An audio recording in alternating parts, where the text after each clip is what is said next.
January 12, 1888. The morning broke warm and bright over Willowfield, Dakota Territory. After weeks of brutal cold, the settlers gave thanks. The temperature had barely climbed above freezing for what felt like forever. Snowdrifts buried fences and wore down even the toughest spirits. But this Thursday felt like a gift. The thermometer outside Doyle Pickett's land office read 6 degrees Celsius at dawn. By 9 o'clock, it had climbed past 10. Children, cooped up for weeks, went to school in light coats. Some wore no coats at all. Farmers went out to check their livestock. Women threw open their doors, letting the fresh January air sweep through rooms that had grown stale. The whole prairie seemed to breathe out. No one noticed the thin blue line on the northwestern horizon. No one, except Niels Bergstrom. He stood at the doorway of the massive sod building the town called The Grave. It sprawled like an ancient earthwork, a half-mile north of town. But Niels wasn't looking at his building. He watched the sky. The blue line grew thicker, climbing higher. It was not a cloud. It was a wall. A wall of cold so dense and violent you could see it from 80 kilometers away. A rolling curtain of black, blue, and white that swallowed the sky as it moved. Niels had seen this once before. As a boy on the coast of Norway, a polar storm had swept down from the Arctic, killing 30 fishermen in an afternoon. The old men of his village called it a death wind. He turned and walked inside. "Ingrid," he said quietly, "get the children, all of them, now." Ingrid Bergstrom didn't ask why. 14 years of marriage had taught her. Her husband did not alarm easily. When he spoke in that low, flat tone, stripped of everything but purpose, something terrible was coming. What made Niels Bergstrom so uniquely prepared for a storm that deceived everyone else? Niels Bergstrom arrived in Dakota Territory in the spring of 1882. He was 30 years old. Niels was one of thousands of Scandinavian immigrants who came to the northern plains looking for land and a future. He grew up on the Norwegian coast, a fisherman's son in a world of stone, storm, and sea. He knew cold, not as an idea, but as a living force, a force that demanded respect, a force that would kill you if you didn't take it seriously. Dakota Territory was flat. Norway was mountains. Dakota was treeless. Norway was covered in forests. Dakota was open to everything. Norway had fjords and valleys for shelter, but the cold in Dakota felt familiar. The winter wind screamed across the open prairie. It carried the same killing intent as the gales that howled across the North Atlantic. Niels knew this with the clarity of a man who had almost frozen to death when he was 16. He saw that the settlers of Dakota Territory were terribly unprepared for what winter here could truly deliver.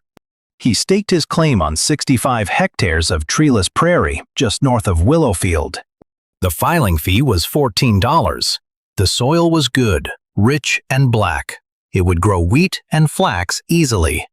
But Niels was most interested in the low rise at the center of his claim. It was a natural windbreak, a slight elevation that would shed water and provide a solid base. He had been planning a structure since his voyage from Christiania. This was the spot for it. He would build a longhouse. Not like the flimsy frame shacks American settlers put up in a season. Those had thin plank walls and gaps where the wind whistled through. Not even like the standard soddies, which more practical homesteaders built with walls a foot or two thick and roofs that leaked mud in every rain. Niels planned something his Viking ancestors would have known. A building designed from the very first stone to stand against the worst nature could throw at it. He cut the sod himself, using a breaking plow to slice the tough prairie grass into uniform bricks.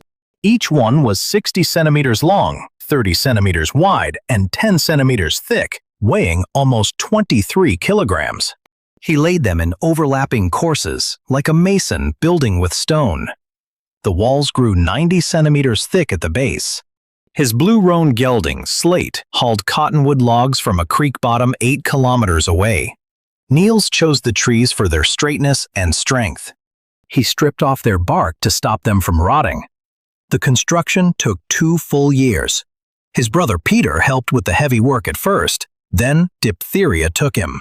After Peter's death, Niels kept going alone. He rose before dawn. He worked until he could no longer see his hands in the fading light. Ingrid mixed the mortar. It was a combination of clay, grass, and water. She packed it between the courses with the same steady skill she brought to everything. The children carried water. They gathered grass. They stacked the endless bricks. The people of Willowfield watched Niels work. It was a mix of wonder and pity. Doyle Pickett, the town's land agent, was the first to speak out. Pickett was a man who had done well for himself, selling land and running the general store on credit. He wore a fine coat and a bowler hat, moving with the easy confidence of someone who held the town's purse strings. One Saturday afternoon, in his busy store, Pickett declared, "The Norwegian is building a fort.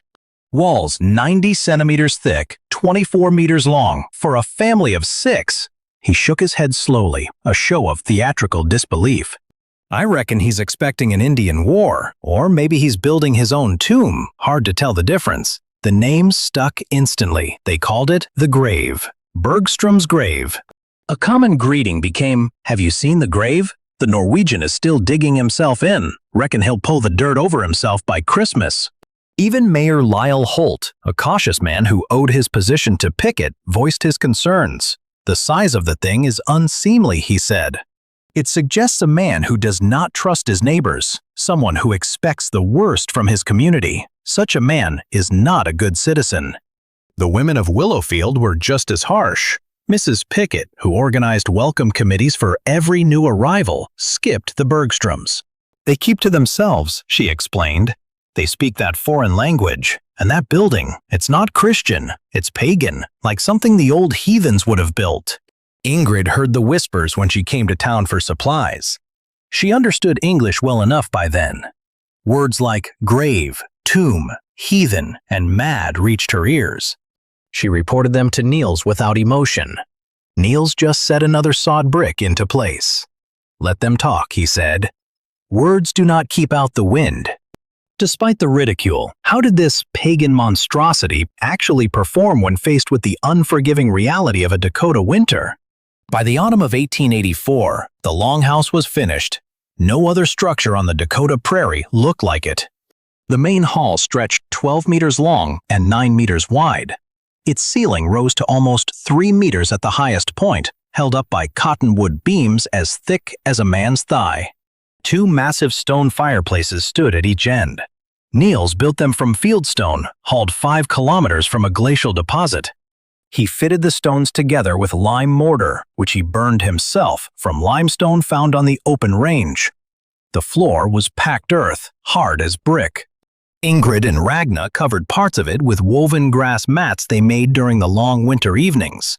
The walls were the heart of the design. They were 90 centimeters thick, packed sod on the outside. Inside, Niels covered them with a layer of whitewashed plaster, a mix of lime and sand he learned to make. This massive wall captured heat from the fireplaces. Then it slowly released that heat, keeping the inside steadily warm.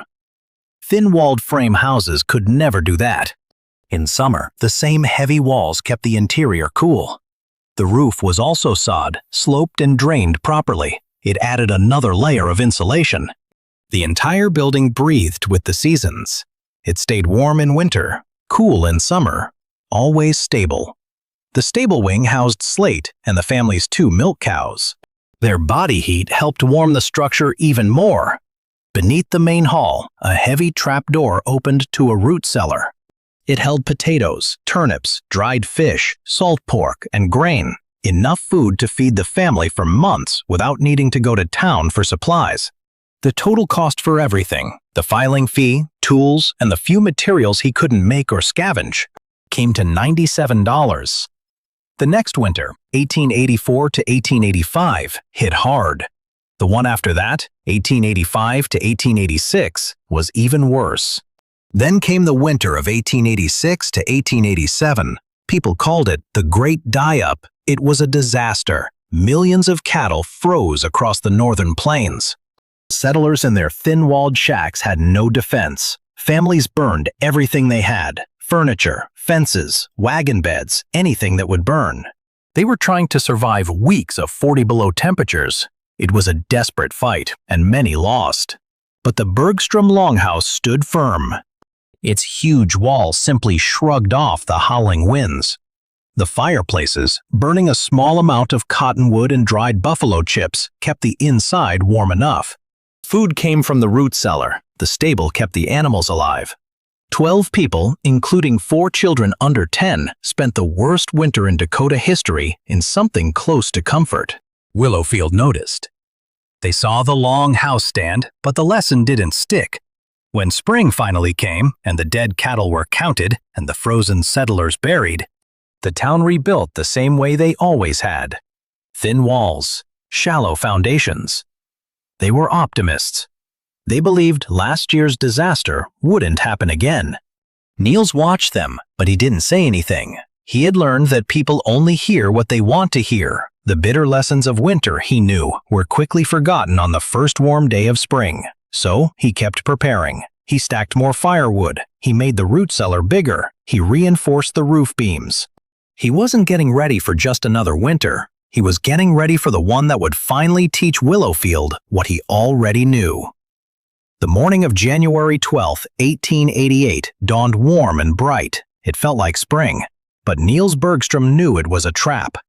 He saw the horizon darken, a thin blue line growing thick in the northwest. It wasn't a cloud. It was a wall of cold, moving fast. This wasn't just another storm. History would call it the schoolhouse blizzard. A massive front of Arctic air at 40 degrees below zero slammed into the unseasonably warm air that had given the plains its false spring. The collision created a storm of instant, overwhelming violence. Around 2 in the afternoon, that wall of cold hit. The temperature plunged 40 degrees in less than 15 minutes. The wind, which had been light and from the south, suddenly reversed. It exploded out of the northwest at 95 kilometers an hour. Snow wasn't falling. It was lifted from the ground, driven horizontally with the force of sandblasting. Visibility dropped to 0 in seconds. A man couldn't see his own hand in front of his face. A child couldn't see the schoolhouse door from 3 meters away. Across Dakota Territory, Nebraska, and Kansas, the blizzard caught hundreds of thousands of people in the open. Farmers were in their fields, travelers were on the roads, cattlemen were checking their herds. And worst of all, children. Children who had been sent to school that morning in light coats. Their teachers now faced an impossible choice. Keep them in flimsy schoolhouses already losing heat, or send them into a storm that would kill them in minutes. In Willowfield, the schoolhouse stood on the south edge of town. It was a simple frame building with walls barely 10 centimeters thick. Miss Adeline Marsh, a 23-year-old teacher, had 26 children in her care when the storm struck. The building shook as if a locomotive had hit it. The windows cracked. The stove, which had been burning brightly all morning, suddenly felt useless, like a candle in a cathedral. The temperature inside the schoolhouse began to drop fast. Miss Marsh was young, but she wasn't foolish. She knew the building couldn't protect them. She knew the children wouldn't survive a walk through the storm to their homes, most scattered miles across the open prairie. She needed shelter, real shelter, something substantial. Shelter the storm could not break through. And in that moment, she thought of the grave. The question now, how could Niels possibly bring them to his distant, mocked grave with the storm raging and children trapped? Subscribe. The proof lands in the next few minutes, and it's not what she expected. Niels had already started moving. He'd seen the horizon darken. He sent Ingrid and Ragna to get the longhouse ready, fire up both hearths, draw water, bring food from the root cellar. Then he saddled Slate, the old horse, and rode south toward town. The wind was already strong enough to push a man off his feet. He reached the schoolhouse at 2 o'clock, just as the storm hit with full force. Inside, Miss Marsh had the children huddled in the middle of the room. They were wrapped in every coat and blanket she could find, singing hymns to try and keep their spirits up. The walls shook. The door bowed inward from the wind's pressure. Niels didn't waste time with greetings. "You cannot stay here," he shouted over the roar. "The building will not hold. My home is 800 meters north. We must go now while there is still time." 800 meters? Miss Marsh stared at him. "In this?" she said. "The children will be lost in seconds." "I have rope," Niels told her. He had 60 meters of it coiled over Slate's saddle. "We tie the children together. They hold the rope. I lead. You follow at the rear. No one lets go. No one." It was madness, but it was also their only chance. They tied the children in pairs, the older ones with the younger. Each pair connected to the main line with a short lead. Niels took the front. One end of the rope knotted around his waist. He leaned into the storm, Slate's bridle in one hand. Miss Marsh took the rear, the other end of the rope secured around her own waist. She counted heads by feel because she couldn't see past the child directly in front of her. Then they stepped into the blizzard. The cold hit them like a physical blow. Children screamed. Then the wind tore the sound from their mouths. The snow wasn't falling. It was flying, horizontal, a white darkness that erased the world. Niels couldn't see anything. He moved by instinct, by the slope of the ground under his feet. By the wind's direction against his face, Slate pushed forward, head down, the old horse trusting his master with the blind faith of a creature that had been through storms before. It took 40 minutes to cover that 800 meters. 40 minutes of staggering, wind-blasted, frozen progress through a void that offered no landmark, no horizon, no mercy. Twice a child fell and had to be hauled upright by the rope. Once, the whole line stopped. A 6-year-old boy named Freddie Hall, the mayor's youngest son, collapsed and couldn't stand. Niels handed Slate's bridle to the oldest boy, walked back along the line, lifted Freddie onto his shoulders, and kept marching. They reached the longhouse at 10 minutes past 3. The heavy door opened. Warmth poured out into the storm like a blessing. Ingrid and Ragna pulled the children inside, cutting the ropes. They stripped off frozen clothing, wrapped small bodies in blankets, and pressed warm cups into numb hands. The main hall with its blazing fireplaces and 90-centimeter walls was another world. Quiet, warm, safe. The storm hammered against the sod and accomplished nothing. 26 children, 1 teacher, all saved. Niels had just saved 26 children. He had brought them through a storm that should have killed them. But he wasn't done. He rested for 10 minutes, drank hot coffee, and then went back out into the white dark. The town of Willowfield was dying. The flimsy wooden buildings, built with a quick hope for easy times, were giving way. Windows blew apart, doors buckled inward, walls cracked and split under the wind's endless pounding. Families who had started the morning in light coats now faced temperatures of 30 below zero. Nothing stood between them and death but cheap lumber, never meant for such power. Niels made 4 more trips into the blizzard that afternoon and evening. Each time he followed a rope he had stretched between his longhouse and the edge of town. He brought back families, the Holts, the Sorensens, the Webbers, the Marshalls. He found old Elias Puett, the blacksmith, clinging to his anvil inside a shop that had lost its roof. He carried Doyle Pickett's wife and their 3 children. Pickett himself refused to leave his store until the front wall collapsed. Then he had no choice. By midnight, 71 people were packed inside the Bergstrom longhouse. 71 souls in a building meant for 12. The main hall was standing room only. Children slept in layers on the floor, covered with every blanket, every coat, every piece of fabric the household owned. Adults took turns by the fireplaces, feeding the flames, keeping the heat steady. The stable wing housed not just Slate and the milk cows, but 11 other horses and 2 mules brought by the refugees. It was cramped.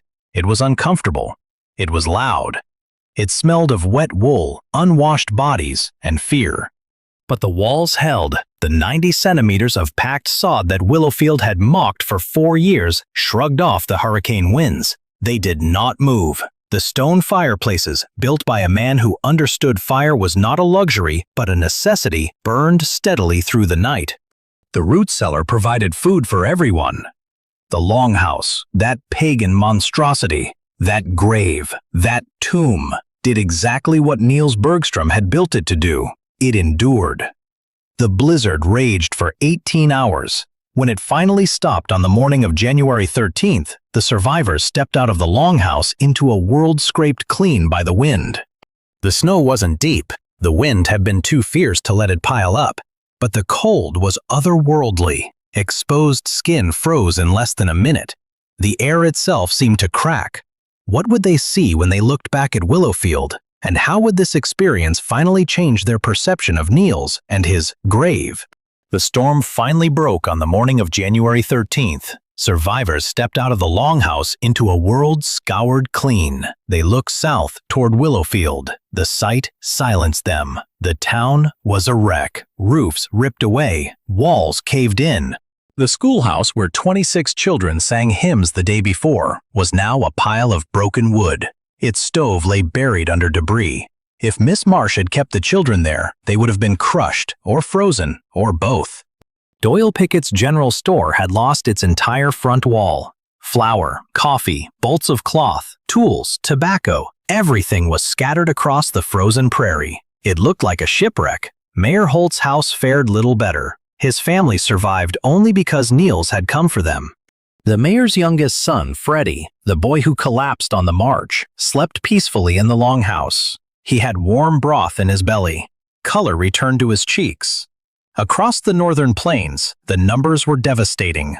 235 people died in the schoolhouse blizzard. Many were children.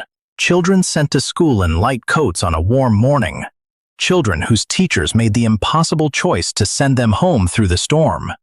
Children found frozen within sight of their own doorsteps. But in Willowfield, not a single soul was lost. 71 people had survived inside the building they called a grave. The town gathered 3 days later. The cold had eased enough for people to speak without their words freezing in the air. They met inside the longhouse. There was no other building in Willowfield large enough, or still standing, to hold them. Doyle Pickett asked to speak first. He stood before the assembly in borrowed clothes. His own wardrobe lay scattered across a quarter-mile of frozen prairie. His broadcloth coat was gone. His bowler hat was gone. The easy authority he once wore was gone too. Something raw, something unfinished, had taken its place. 4 years ago, he said, his voice rough, I stood in my store. I called this building a grave. I said Niels Bergstrom was building his own tomb. I made the jest. This town laughed with me. We went on laughing while this man built the only structure in Willowfield that could survive what we just lived through. He stopped. His jaw worked, but no words came for a moment. My children are alive because of this building. My wife is alive. I am alive. And I spent 4 years mocking the man who made it possible. He turned to Niels. Mr. Bergstrom, I have been a vain and foolish man. I laughed at what I could not understand. I encouraged others to laugh with me. You owed me nothing. You owed this town nothing. And yet you walked into that storm 5 times. 5 times. You brought us to safety. He bowed his head. I have no words worthy of what you did. I can only say that I was wrong, and that I am grateful, and that I will spend the rest of my life trying to deserve what you gave us. Mayor Holt rose next. His voice shook, and not from the cold. My boy Freddie would be dead, he said simply. Frozen on the prairie, between the schoolhouse and a home that could not have protected him even if he had reached it. Mr. Bergstrom carried my son on his shoulders through a storm that would have killed a grown man. He wiped his eyes with the back of his hand. I called this building unseemly. I questioned the character of the man who built it. I was a fool. My foolishness nearly cost me my child. Miss Marsh spoke. The schoolteacher, whose courage in the storm matched Niels's own, stood before the assembly. Her composure was quiet, like a woman who had faced death and found it wanting. I had 26 children in my care, she said. 26 children in a schoolhouse made of sticks. When the storm hit, I had nothing to offer them but hymns and hope. Mr. Bergstrom offered them something better. He offered them walls that would hold. The town finally understood, but what was Niels's own philosophy, and what lasting impact would this event have on Willowfield? When the speeches ended, Niels Bergstrom slowly stood. He had been sitting in a chair tucked away in the corner, far from the crowd. He wasn't a man who liked to give speeches. His English still sounded Norwegian, and he picked his words carefully, like someone building something meant to last. In Norway, he said, his voice a little rough, we have a word, dugad. He paused, letting the foreign sound hang in the air. It means work done together for the good of all. He looked around the room. I didn't build this house by myself. He talked about his brother Peter, who had laid the first stones before he died. He spoke of his wife, Ingrid, and his sister Ragna, who mixed the mortar. He mentioned his children, who carried water until their arms ached. Everyone had played a part. He told them why the walls were so thick. I know what winter can do, he said. I have seen it kill. I have felt its hand on my own throat. He spoke of the prairie wind. When you build thin, you are trusting the weather to be kind. The weather is never kind. It is not cruel either. It simply is what it is, and we must build accordingly. Then he looked at all the faces watching him. You are welcome in this house, he said. You have always been welcome. The walls don't know who mocked them and who didn't. They only know how to stand. The rebuilding of Willowfield took 2 years. The town that rose from the snow was different. Niels guided them. 17 new sod buildings went up, each with thick walls and strong foundations, just like the longhouse had proven. Frame houses got sod piled up against their sides. Every home now had a root cellar dug deep underground. Willowfield would never again be caught between the wind and a prayer. Doyle Pickett rebuilt his store. Its walls were 45 centimeters thick. It cost him twice what the first one had, but he never complained about the money. He also started selling rope in 30-meter coils. After that, every family in Willowfield had a lifeline, a rope strung between their house and their barn. Miss Adeline Marsh kept teaching in Willowfield for another 12 years. She married a rancher in 1900, but she never forgot that 40-minute walk through the storm. She kept a piece of the rope, the same rope that had connected 26 children to life, in a glass case on her mantle, until the day she died. The phrase, building like Bergstrom, soon spread across the Dakota settlements. It meant building for the worst possible conditions, not just the average. It meant respecting winter's power instead of simply trying to survive it. People spoke the words with the deep understanding of those who had learned their meaning the hard way. Niels and Ingrid Bergstrom raised their children in that long house. Their grandchildren grew up there too. The structure stood for 63 years. It was finally taken down in 1947 to make room for a modern farmhouse. By then, the sod walls were as hard as concrete. The demolition crew said the building fought against being destroyed, with the same stubbornness as the man who built it. Today, where the longhouse once stood, there is a small stone marker. The grandchildren of the 71 survivors placed it there. They gathered on the 100th anniversary of the blizzard, to remember what happened and to honor the man who saved them. The inscription is in 2 languages. In English, it reads, "Here stood the house that held." Beneath it, in Norwegian, are 3 words, "Vegan store, the wall stands." Niels would have preferred the Norwegian. The morning of January 12, 1888, broke warm and golden over Dakota territory. That deceptive calm was answered by the enduring legacy of a man who saw past it. He built for true resilience. The real measure of wisdom is not in expecting average conditions. It is in preparing for the catastrophic extremes. Subscribe if this kind of story is your thing. I find one of these every few weeks. And drop a comment. What old technique do you think we've forgotten that still has a use nobody's seen yet?